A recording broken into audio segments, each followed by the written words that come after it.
You see these little IC chip things, they pop out really easy. You just bend the board and they pop out.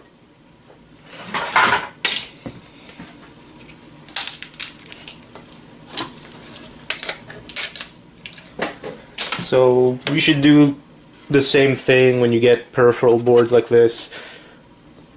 Peripheral boards similar to this, gaming consoles, TV receivers, sound receivers. You can find them a bunch of places. And these specifically have quite a bit of monolithic capacitors. What I do with these is I take one of these and just pop them out like that. That's for the bigger ones.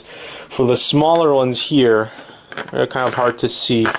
I usually use a wood chisel and scrape them off completely. But for these bigger ones, come out very easy. Just grab, twist.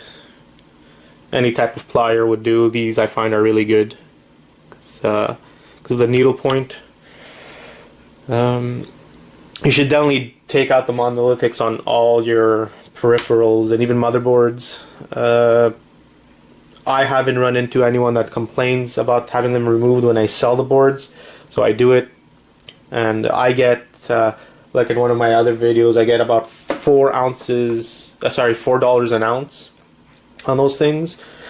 I recently saw a video where the guy gets about $80 per pound, which is not that bad. It's a little more than what I get on these, but definitely take them out. They're worth it. Definitely worth more than $1.50 per pound on peripheral boards. Let's see. Another drive. And actually I forgot to mention on these drives, on these Blu-ray drives, the laser on these are pretty good because you get gold here.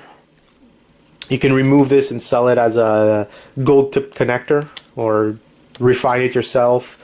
There's a little small peripheral board, some wiring, that's pretty good.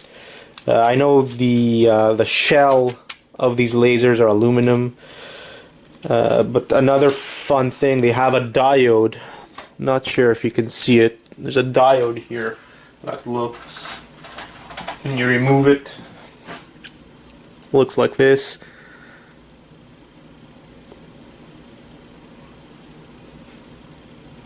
And you can see there's all sorts of gold on it. Connectors are gold. Kind of hard to see on the camera, I can't get it to focus, but there's definitely gold on these little guys, and I remove them all. I keep the bad lasers and I remove them.